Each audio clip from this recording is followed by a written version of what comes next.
Eu me apaixonei por um homem que parecia perfeito. Ele me fazia sorrir, me elogiava, dizia que eu era a mulher da vida dele. Até que começou a sumir, a mentir, a me fazer duvidar de mim mesma. Quando descobri que ele me traía, esperei que pedisse desculpas. Mas ele não só me traiu, ele me fez pedir perdão. Essa é a minha história. Uma história de manipulação, dor silenciosa, chantagem emocional e obsessão.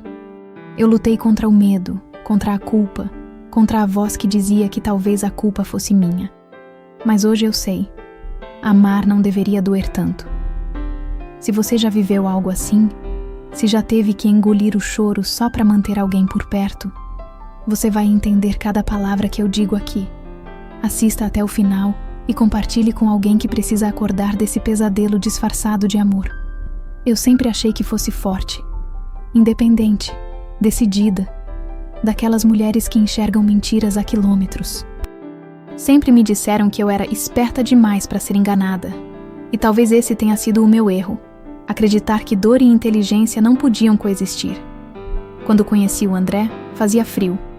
Um inverno típico de Curitiba, céu baixo, garoa fina, e o tipo de vento que entra por dentro do casaco e escava o osso.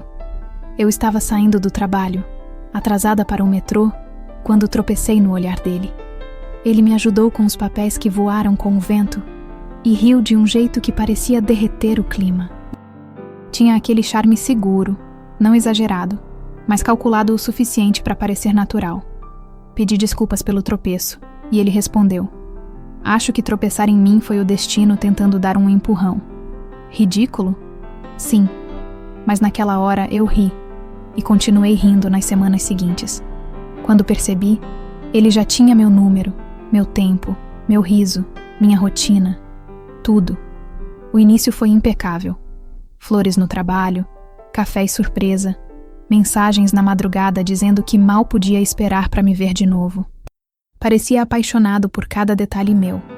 O jeito como eu prendia o cabelo, como eu ajeitava a manga da blusa antes de falar algo sério. Dizia que nunca tinha conhecido alguém como eu. E eu, tão faminta por ser amada, por ser vista de verdade, me entreguei como quem acredita que, dessa vez, vai ser diferente, que não vai doer no final.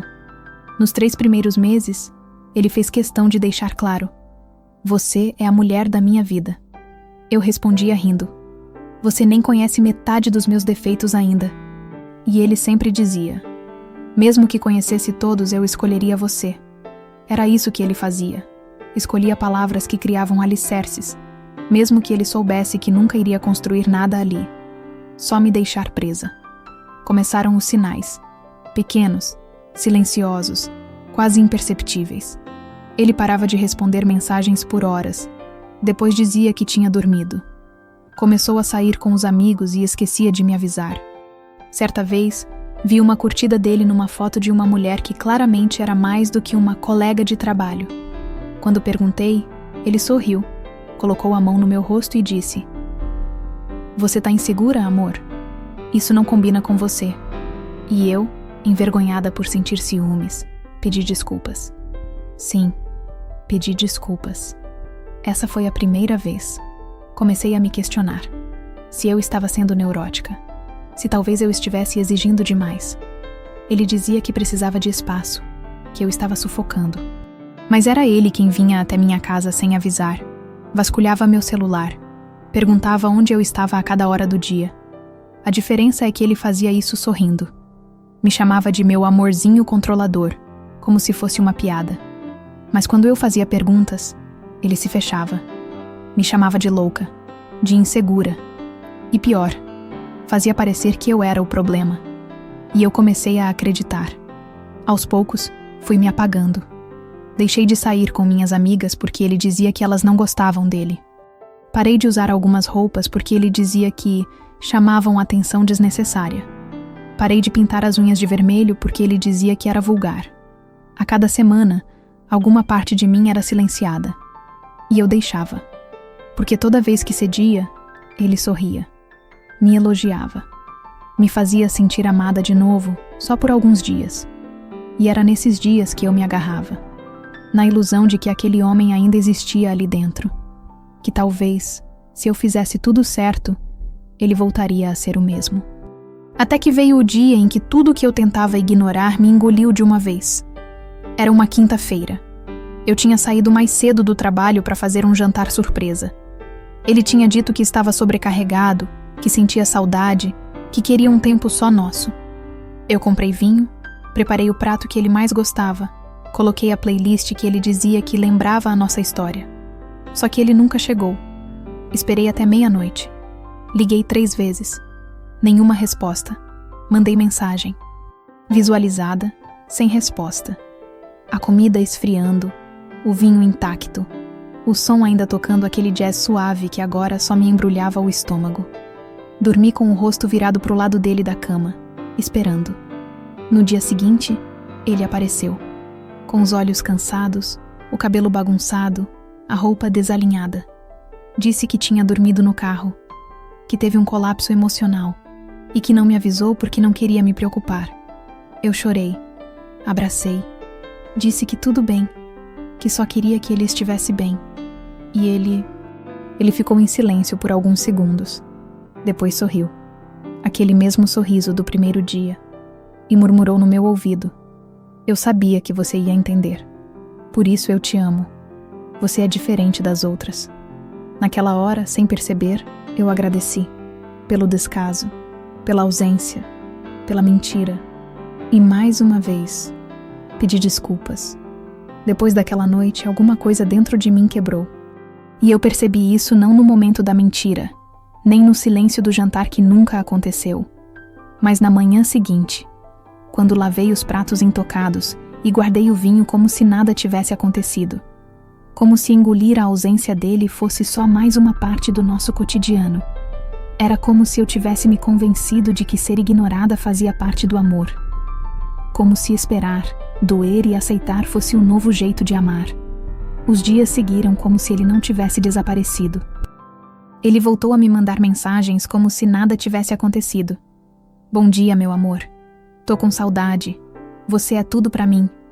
Eu respondia com o coração pesado, mas sorria no espelho antes de enviar, como se tentasse convencer meu próprio reflexo de que tudo estava bem. Era mais fácil fingir do que admitir que eu tinha virado figurante na minha própria vida. Minhas amigas notaram. Larissa foi a primeira a comentar. Me chamou para almoçar, sentou na minha frente com aquele olhar de quem já sabia a resposta antes de perguntar e disse: "Você tá feliz de verdade, Lu?" Eu sorri, desviei o olhar e respondi com a voz baixa: "Acho que sim." Ela não insistiu, só colocou a mão sobre a minha e disse: "Você não precisa se acostumar com o que machuca." Mas eu já tinha me acostumado. O problema é que quando você ama alguém que te quebra devagar, você demora para perceber que está em pedaços. As semanas seguintes foram um ciclo. Ele sumia, voltava, chorava, culpava o estresse, os traumas da infância, os ex-relacionamentos, o trabalho, o trânsito, qualquer coisa. Eu sempre ouvia, sempre tentava entender, sempre oferecia colo. E quando eu finalmente criava coragem para confrontar, ele revidava com palavras afiadas, frias, cortantes. Como aquela vez em que eu questionei uma conversa estranha no celular dele e ouvi: "Você tá se tornando igual a minha ex, controladora, sufocante." E sabe o que aconteceu com ela? Eu deixei. E então veio o silêncio. A pausa calculada. O olhar de desdém. E eu chorei. E pedi desculpas. De novo. A manipulação era tão sutil que eu comecei a me culpar por tudo. Se ele estava distante, era porque eu tinha dito algo errado. Se ele mentia, era porque eu pressionava demais. Se ele me traía, talvez fosse porque eu não estava sendo boa o suficiente. E então comecei a melhorar. Ou pelo menos tentei. Passei a cuidar mais da aparência, a elogiá-lo constantemente, a ceder em tudo.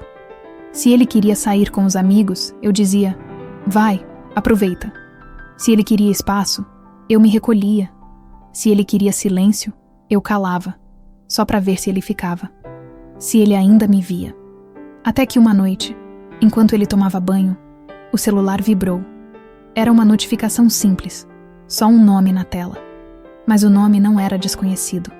Sabrina. E eu sabia quem ela era. Ele dizia que era apenas uma conhecida da faculdade, que eles quase nem se falavam. Mas naquele momento, a tela piscava com uma prévia da mensagem. Te esperando, sem calcinha, como você gosta. Meu corpo congelou. Minhas mãos tremiam, mas eu não chorei. Não gritei. Não joguei o celular na parede. Só fiquei ali, imóvel, ouvindo a água do chuveiro como se fosse um zumbido distante. Quando ele saiu, com a toalha na cintura e o mesmo sorriso de sempre, eu perguntei com a voz baixa: Você ama ela? Ele franziu a testa, ainda secando o cabelo. Do que você tá falando? Eu mostrei a tela. Ele olhou, por 2 segundos. Depois pegou o celular da minha mão com calma, colocou sobre a mesa, sentou no sofá e disse: Você não devia mexer nas minhas coisas. Isso é invasivo, é desrespeitoso. Eu ri. Um riso amargo, quase cínico. Desrespeitoso? Repeti. Ela disse que tá te esperando, sem roupa. E eu sou a errada aqui? Ele se levantou devagar, se aproximou, me olhou nos olhos com aquela expressão vazia e disse: Você sempre faz isso. Você cria tempestade em copo d'água. Talvez se você fosse menos neurótica, eu não precisasse procurar paz em outro lugar. E naquele instante, eu pedi desculpas.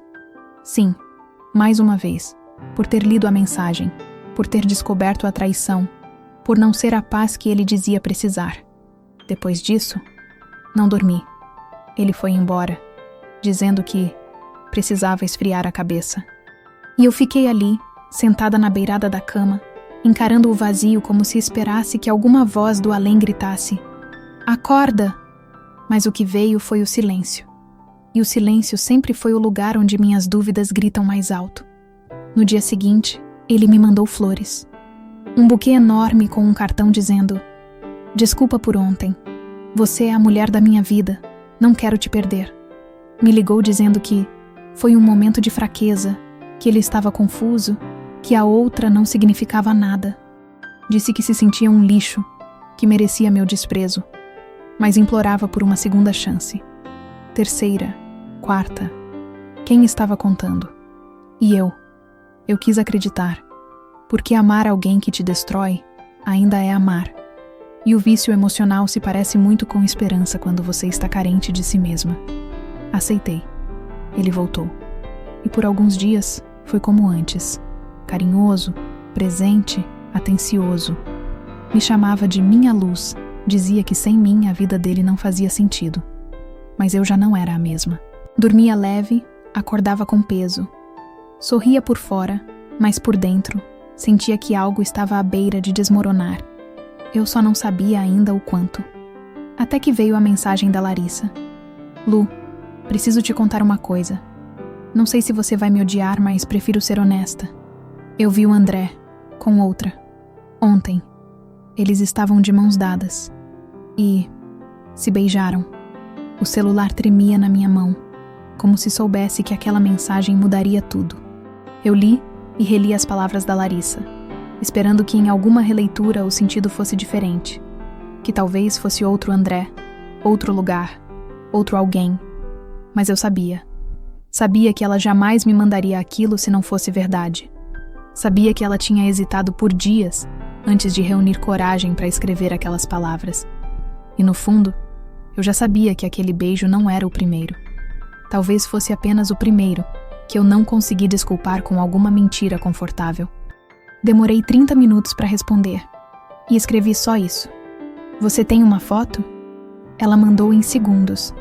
Era um clique rápido, tremido, mas nítido o suficiente para me ferir. Eles estavam em frente a um restaurante, não muito longe do nosso bairro. Ele de mão dada com uma mulher que eu nunca tinha visto. Cabelos claros, vestido justo, sorriso fácil. E ele olhava para ela com o mesmo olhar que usou comigo nos nossos primeiros meses. O olhar de quem se encanta com os detalhes. O olhar de quem se entrega. Meu estômago virou. A mão suava. Eu não chorei. Apenas senti como se meu corpo inteiro estivesse sendo esvaziado por dentro. Como se todo o sangue que me aquecia tivesse sido drenado de uma vez só. Fiquei sentada na cozinha, encarando o chão, até o sol começar a desaparecer.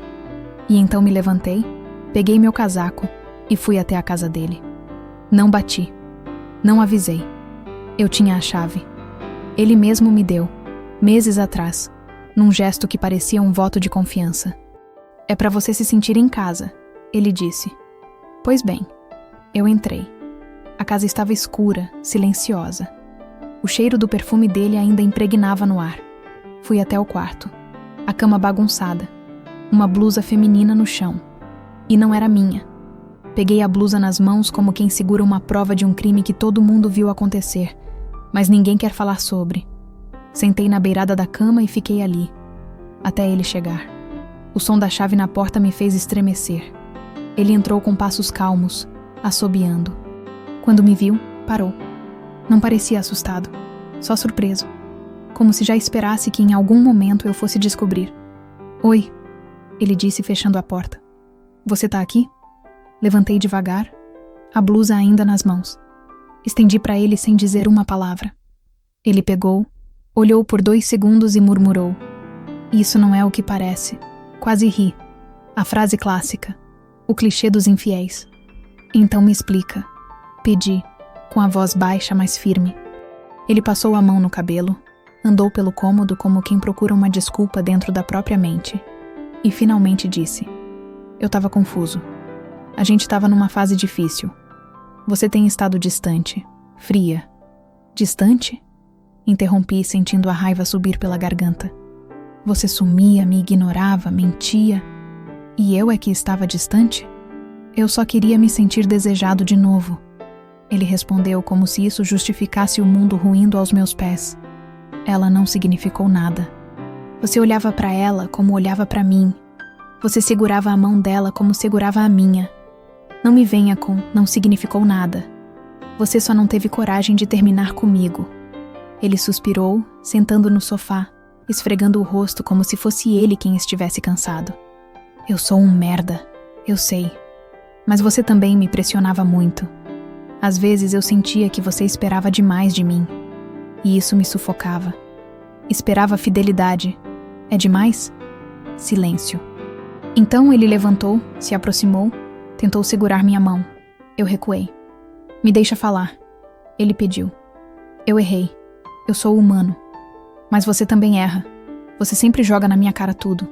Nunca esquece nada. É difícil viver assim. Eu tô tentando, mas você... Ele me abraçou.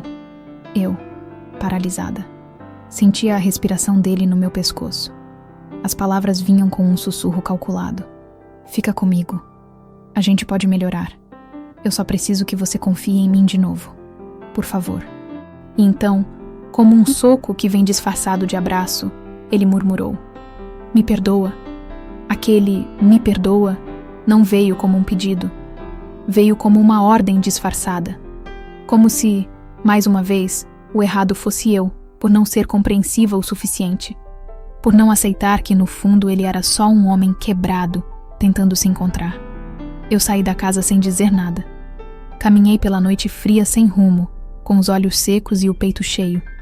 Me sentia suja, usada, manipulada. Me sentia pequena. Ele tinha me traído. E ainda me fazia acreditar que a culpa era minha. Que eu deveria perdoar. Que eu era boa demais para jogar tudo fora por um deslize. Voltei para casa com a certeza de que não queria mais aquilo. Que precisava romper.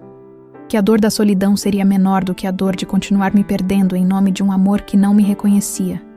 Mas o que eu não sabia era que ele não iria deixar. Porque pessoas como ele não perdem o controle assim tão fácil. Eu queria que tivesse terminado ali. Que aquele momento, aquela fuga silenciosa da casa dele, tivesse sido o ponto final. Mas não foi. Porque pessoas como o André não saem da sua vida quando você decide. Eles saem quando querem. E ele não queria. E eu ainda não sabia o quanto ele era capaz de ir longe para manter a imagem de perfeição que construía em torno de nós dois. No dia seguinte, ele apareceu na porta do meu trabalho com flores nas mãos e olhos marejados. Eu o vi pela janela antes mesmo que chegasse até a recepção. Meu coração gelou. Não por saudade, mas por medo. Medo de ceder de novo. Medo de escutar mais uma versão bem contada da verdade que ele sempre distorcia. Me chamou de canto. Falou baixo, com a voz embargada, quase sussurrando. Lu, eu não dormi. Eu não comi. Eu tô em pedaços. Eu fui um idiota. Mas me escuta, por favor. Eu amo você. Eu permaneci imóvel. Olhava pra ele como quem olha pra um estranho que usa a mesma pele de alguém que já amou. Ele continuou. Eu marquei terapia. Liguei pra minha mãe ontem. Disse a ela que preciso de ajuda. Que tô prestes a perder a melhor pessoa que já entrou na minha vida. Eu não quero isso, Lu. Eu quero você. E então ele ajoelhou. No meio do saguão do prédio. Com dezenas de olhares em cima da gente. E tirou do bolso uma pequena caixinha com um anel simples. Eu não tô pedindo pra você casar comigo agora. Tô pedindo pra você me dar uma chance de fazer tudo certo. Me deixa provar que eu consigo. As pessoas aplaudiram. Alguns sorriram. Outros filmaram. E eu estava no centro de um teatro onde todo mundo via romance, mas ninguém via os bastidores. Ninguém viu minhas noites em claro, meu rosto encharcado, meu corpo tremendo depois das brigas, meu silêncio engolido como veneno. Todos viam só a cena bonita. A mulher com sorte. O homem arrependido. O final feliz. Fingi sorrir. Peguei o anel. Não aceitei, mas peguei. Disse que precisava pensar. E fui embora. Ele ficou lá, ajoelhado, chorando. E por dentro, eu também chorei. Mas não por ele, por mim. Por não conseguir simplesmente virar as costas. Por ainda sentir pena. Por ainda amar, mesmo ferida. Naquela noite recebi mais de 20 mensagens dele. Longas, emocionadas, cheias de promessas. Disse que ia mudar, que tinha apagado o contato da outra, que queria me levar para viajar, que ia conversar com os pais dele sobre mim, oficialmente, que era sério, que estava pronto. Mas algo em mim já não se curvava como antes. Eu li cada mensagem em silêncio e não respondi. Nem sim, nem não. Nada. Nos dias seguintes, ele começou a rondar meus espaços. Aparecia na frente do meu prédio. Deixava flores na portaria. Ligava para as minhas amigas perguntando onde eu estava. Criava perfis falsos para ver se eu saía com alguém. E sempre que eu o confrontava, ele dizia: é amor. Amor de verdade. Eu só tô lutando por nós. Mas amor não invade. Amor não vigia. Amor não ameaça. E foi exatamente isso que ele fez, semanas depois. Quando percebeu que eu não voltaria, que meu silêncio estava se tornando uma decisão e não um jogo, ele apareceu na porta da minha casa às 2 da manhã, bêbado, gritando meu nome, tocando a campainha sem parar. Os vizinhos acenderam as luzes, um deles chamou a polícia. E eu fiquei trancada no banheiro, com o coração aos pulos, mãos no ouvido, tentando não ouvir as palavras dele do lado de fora.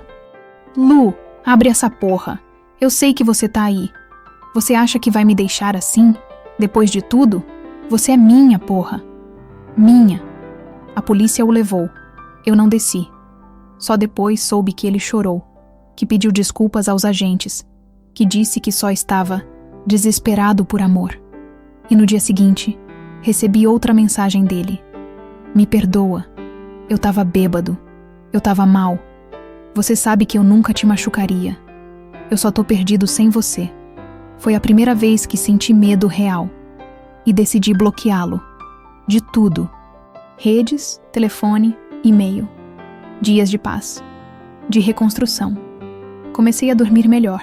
A comer, a sorrir. A reaprender a gostar de ficar sozinha. Passei a ir à terapia com mais frequência. A caminhar de manhã. A ouvir música sem pensar em qual parte da letra me lembrava ele. Comecei a viver de novo, mas ele não sumiu. Na semana seguinte, fui chamada na empresa para uma conversa urgente. Disseram que estavam recebendo e-mails anônimos com prints forjados, alegando que eu cometia assédio moral com colegas. Tudo falso, tudo calculado, tudo rasteiro. Na mesma semana, meu carro foi arranhado com uma chave. Palavras escritas na lataria. Traidora. E então, um envelope na caixa do correio. Sem remetente. Dentro, uma foto minha com um antigo colega de faculdade. Nada demais. mas rabiscada, rasgada ao meio. E junto, um bilhete escrito à mão. Não brinque com o que você não entende. Você me obrigou a ser assim. Foi aí que entendi. Ele não me amava. Ele me possuía. E não estava disposto a me devolver a mim mesma.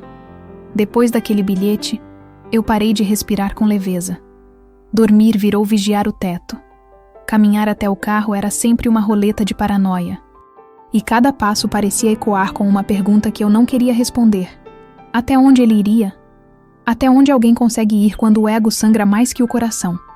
Quando o amor vira posse e a dor é usada como moeda de chantagem? Fui até a delegacia.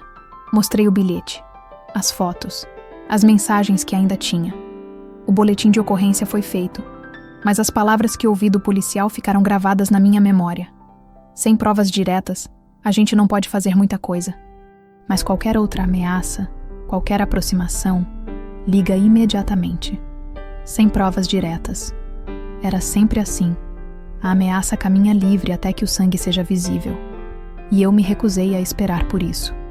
Instalei câmeras em casa. Mudei minha rotina. Passei a variar os caminhos para o trabalho, evitar os mesmos horários, entrar e sair com o coração na garganta. Avisei meus pais que até então não sabiam de quase nada. Foi difícil vê-los com os olhos marejados, tentando entender como a filha que eles sempre chamaram de forte tinha se deixado envolver por alguém como ele. Você não se deixou envolver, minha mãe disse, segurando minhas mãos com força. Você foi machucada e ainda está de pé. Isso não é fraqueza, filha. Isso é sobrevivência. E foi exatamente isso que comecei a fazer. Sobreviver. Até que uma tarde, voltando do trabalho, recebi uma ligação. Era do número da empresa dele. Meu estômago virou instantaneamente. Atendi com a mão tremendo, já esperando alguma ameaça, alguma nova armadilha emocional. Mas era a secretária. A voz dela soava contida, quase constrangida. Oi, Luciana? Me desculpa te ligar. Eu sei que vocês... Enfim, mas achei que devia saber. O André sofreu um acidente. Foi atropelado ao sair da agência.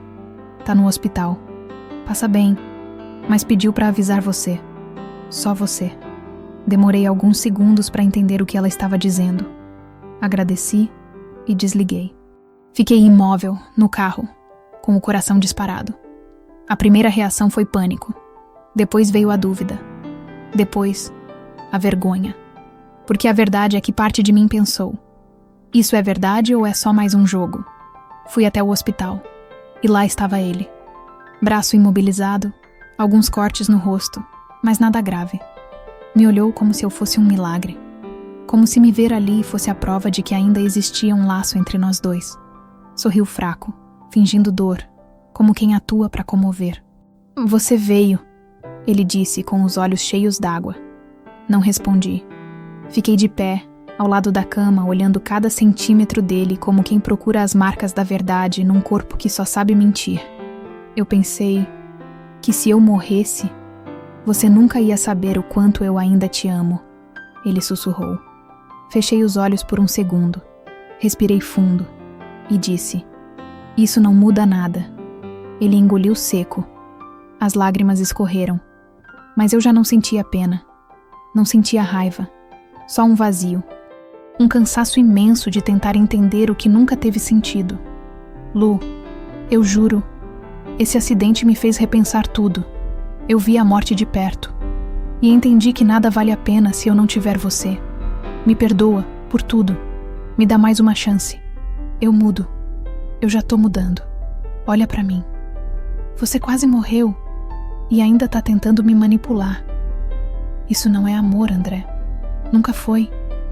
Ele virou o rosto. O choro aumentou. O corpo tremia. Mas eu não toquei. Não consolei. Apenas disse antes de sair: eu espero que você realmente esteja reavaliando sua vida. Porque eu reavaliei a minha. E não tem mais espaço pra você nela. E então fui embora. Achei que aquele seria o fim. Mas dias depois recebi um e-mail. Um remetente desconhecido. Um único anexo. Uma foto minha com outro homem. Um colega de trabalho. Estávamos no refeitório rindo de algo. A legenda no corpo do e-mail: Então é assim que você segue em frente? Rindo para qualquer um? E depois disso, começou a escalada. Mensagens anônimas para amigos meus. Comentários estranhos nas minhas redes sociais, mesmo bloqueadas. Alguém vasculhou a empresa onde eu trabalhava. Um dossiê sobre minha vida foi entregue à diretoria, cheio de mentiras. Dizia que eu usava meu cargo para seduzir colegas, que era emocionalmente instável, que já havia sido acusada de assédio. E tudo isso sem nenhuma assinatura. Mas eu sabia. Eu sabia. E mesmo com todas as tentativas, não consegui provar nada. Foi quando eu entendi. Ele não queria me reconquistar. Ele queria me destruir. Porque se eu não fosse dele, não podia ser de mais ninguém. Porque no fundo, o que ele amava não era a mim. Era o poder de me ver fraca. Mas naquele ponto, eu já não era mais fraca. Eu era alguém que sobreviveu. E sobreviventes não imploram. Não se escondem. Não abaixam a cabeça. Eu decidi ir até o fim. Denunciei tudo. Reuni prints, testemunhos, depoimentos de amigas, vizinhos, da secretária dele. Entrei com medida protetiva. E mesmo assim, ele sumiu antes que a justiça agisse. Desapareceu. Por semanas, vivi com medo de onde ele estaria. Se apareceria na porta da minha casa, no trabalho, numa esquina qualquer. Mas nada. Até o dia em que uma amiga me ligou aos prantos. Lu, ele apareceu aqui, entrou na minha loja, me ameaçou. Disse que você ia se arrepender de não ter voltado. Que ainda tem coisas para mostrar. E depois, ele disse: ela vai pedir perdão. Nem que seja de joelhos. O telefone ainda estava na minha mão quando senti as pernas falharem. Sentei no chão da cozinha, encostada na parede, enquanto a voz da minha amiga ecoava do outro lado da linha, nervosa, engasgada, tentando descrever o que tinha acabado de acontecer. Eu ouvia tudo, mas parecia que os sons vinham debaixo d'água. Um zunido abafado, como se a realidade estivesse sendo filtrada por um véu de pânico. Porque ele tinha reaparecido. De novo. E agora, mirando não só em mim, mas em quem estivesse por perto. Liguei para a delegacia. Informei a ameaça. Reforcei a denúncia. Eles me disseram o que eu já sabia. Ele estava descumprindo uma ordem judicial, mas ainda não podiam agir preventivamente, a menos que houvesse flagrante. Flagrante. Uma palavra irônica. Como se eu tivesse que esperar pelo momento em que ele estivesse com as mãos ao redor do meu pescoço, para então chamar ajuda. Minhas noites passaram a ser vigilância. Tranquei todas as portas. Instalei uma tranca tripla no portão. Deixei uma faca na gaveta da cabeceira. Dormia com o celular na mão. O barulho de um carro passando na rua me acordava. Um estalo no telhado me fazia levantar com o coração martelando no peito. A terapia me dizia que eu precisava retomar o controle da minha vida. Que ele estava me sequestrando emocionalmente mesmo à distância. Que cada gesto meu ainda girava em torno da sombra dele. E era verdade. Ele estava em tudo. Nos meus silêncios, nas pausas, na rigidez dos meus ombros, na insônia. Ele morava agora dentro do medo. Um dia, cheguei em casa e encontrei um envelope colado na porta, sem remetente. Dentro, um cartão branco, apenas com uma frase em letras maiúsculas. Eu tentei ser bom. Agora vou te mostrar quem eu sou. Sentei no chão da varanda e chorei pela primeira vez em dias. Mas não era o mesmo choro de antes. Não era tristeza, era raiva. Uma raiva seca, latejante, de quem está farta, de quem cansou de se esconder. Porque eu entendi, enfim, que nada que eu fizesse, nenhuma ausência, nenhum silêncio, nenhuma tentativa de apaziguar, faria ele parar. Ele não queria paz. Queria domínio. Voltei à delegacia. Dessa vez, com tudo. O envelope, as mensagens anteriores, a foto do carro arranhado, a cópia dos e-mails falsos enviados ao meu trabalho, a testemunha da loja da minha amiga. O delegado me olhou em silêncio, folheando cada prova, até dizer: agora a gente tem o suficiente. Você não está mais sozinha, Luciana. Vamos localizá-lo e vamos impedir que ele vá além. Mas o problema é que ele já tinha ido além.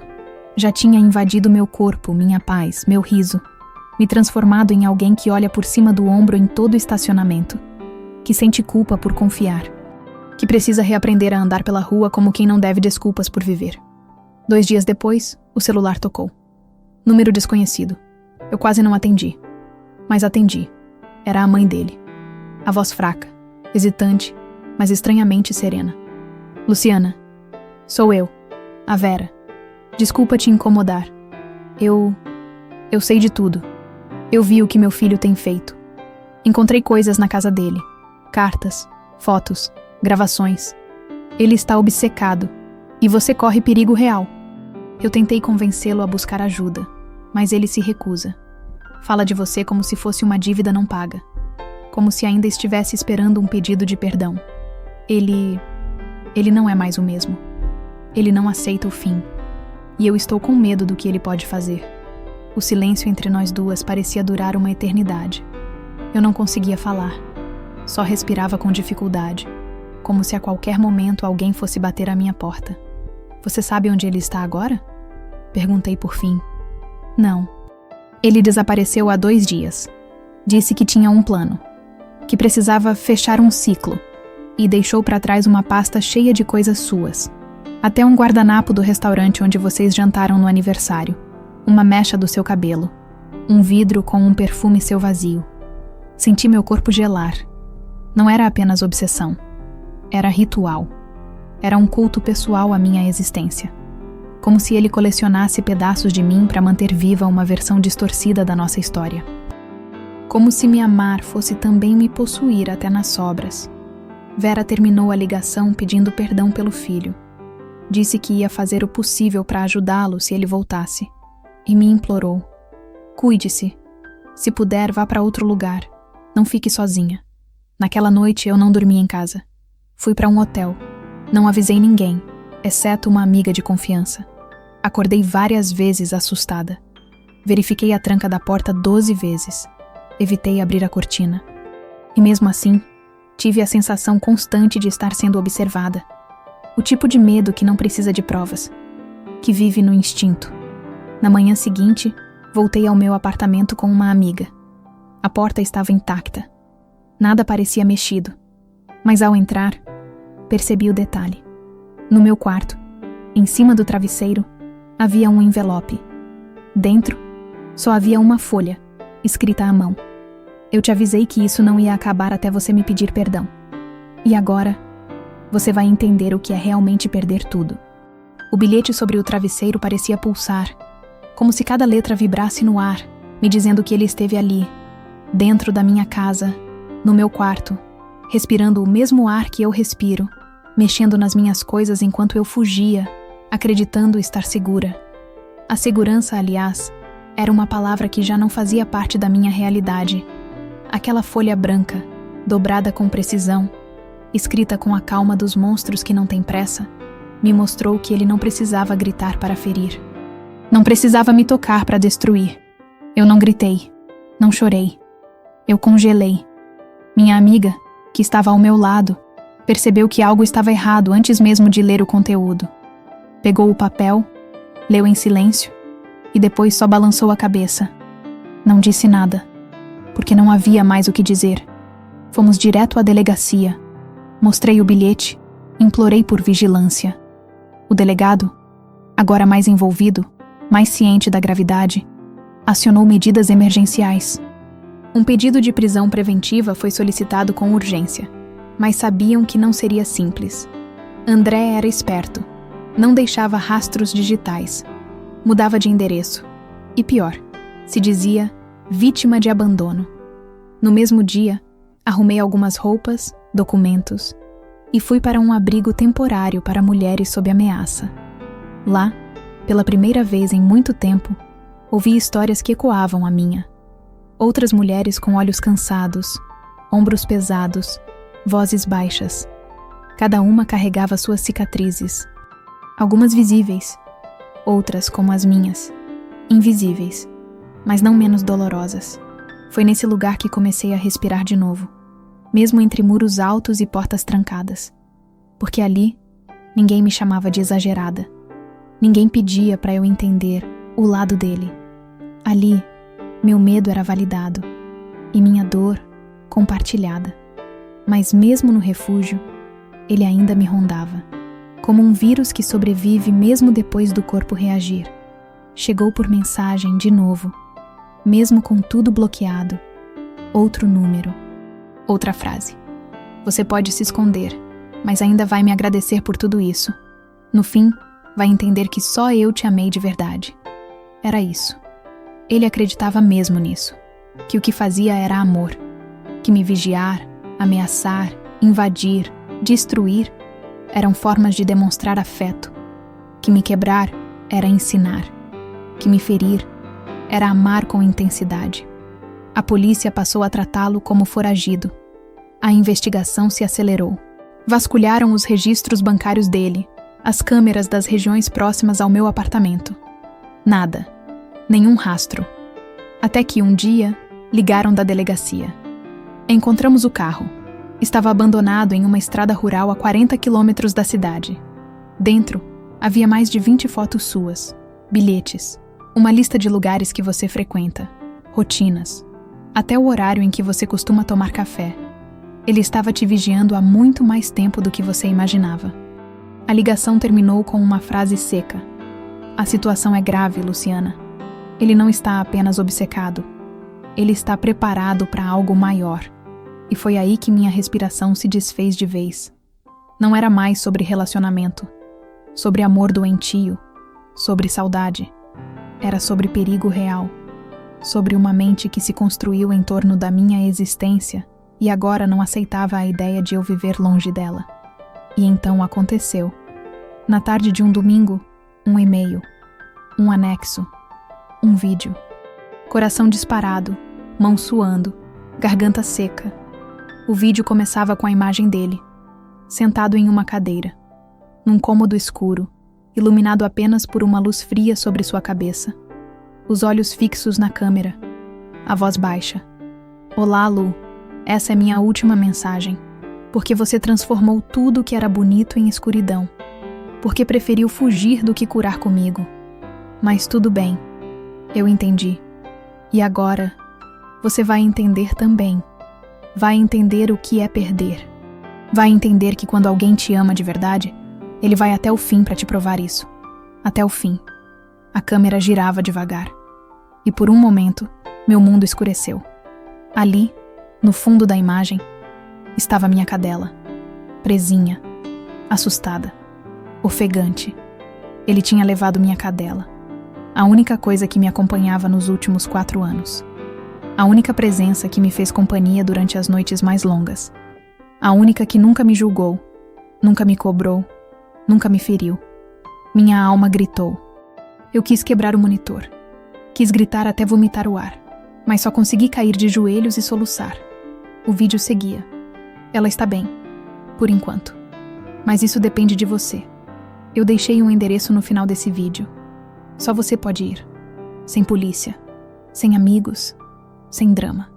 Você vai vir, vai me ouvir, vai me olhar nos olhos e dizer o que precisa ser dito. Vai pedir desculpas. E vai encerrar isso como deve ser.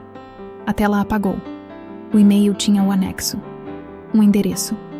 Um galpão afastado da cidade. Sem vizinhos, sem câmeras. Eu sabia que era uma armadilha. Eu sabia que era insano. Mas eu sabia, acima de tudo, que ele era capaz. Capaz de tudo. E se eu não fosse, ela pagaria o preço. Naquele momento, entendi que não era mais sobre mim. Era sobre o que ele ainda podia destruir para me alcançar. E eu já não podia deixar ninguém mais pagar essa conta. O endereço no vídeo ficou gravado na minha mente como um selo. O nome da rua, o número, a imagem do galpão velho, desabitado, com janelas tampadas e tinta descascando. Tudo nele cheirava a armadilha. A armadilha perfeita. Um lugar de onde não se ouve gritos, onde não há testemunhas, onde ninguém chega por engano. Naquela noite, o tempo parou. Eu não comi, não dormi, não chorei.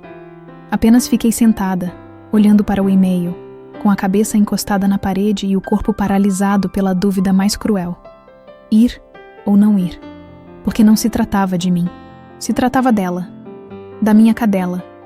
Da única vida que ainda me ligava ao que sobrou de leveza dentro de mim. Sabia que a polícia jamais permitiria que eu fosse. Mas também sabia que alertá-los poderia significar nunca mais vê-la. Ele tinha se escondido até ali com inteligência. Se tinha coragem de invadir meu lar, sabotar meu trabalho, ameaçar minhas amigas, então levá-la era só mais uma linha ultrapassada. Tomei a decisão por impulso. Ou talvez por instinto.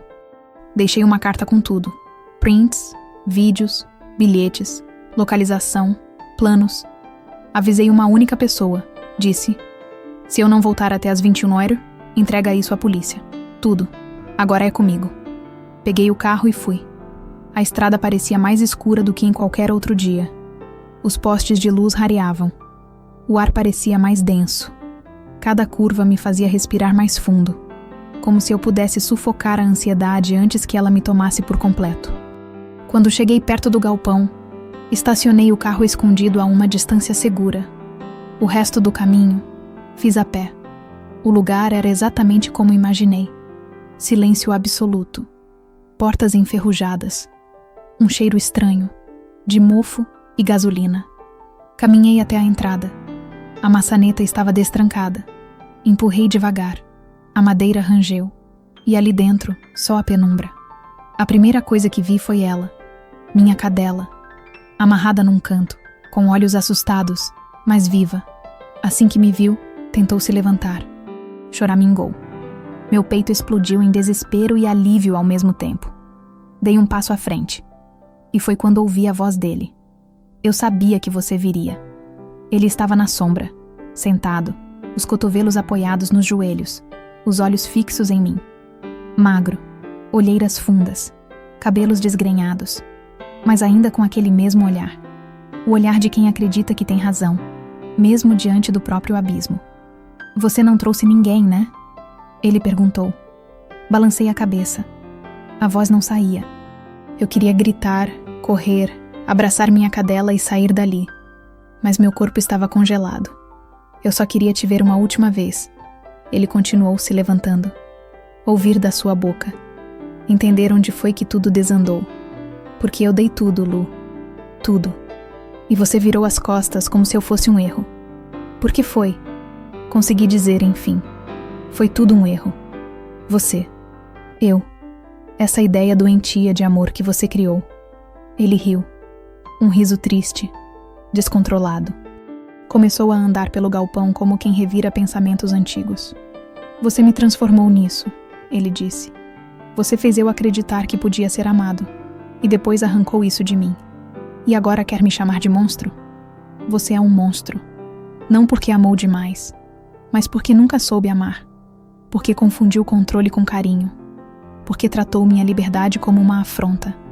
Porque machucou tudo que eu era e ainda esperava que eu dissesse obrigada.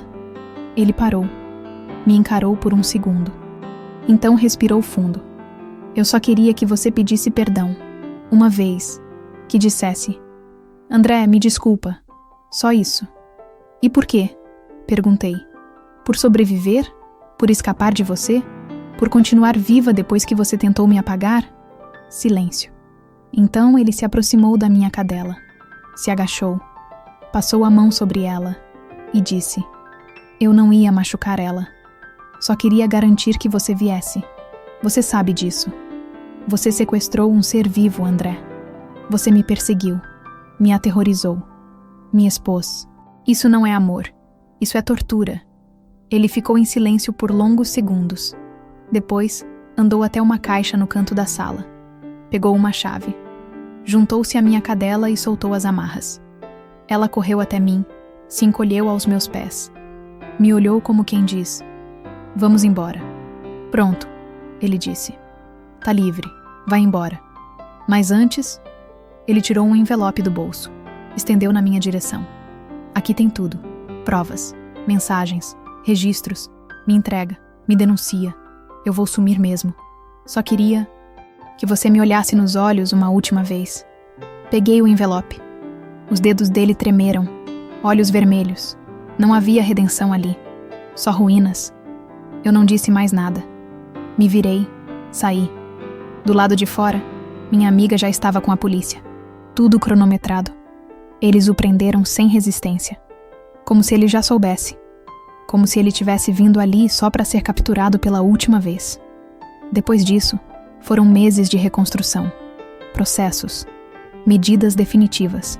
Ele foi diagnosticado com transtornos graves, levado a julgamento, condenado por perseguição, sequestro, violência psicológica.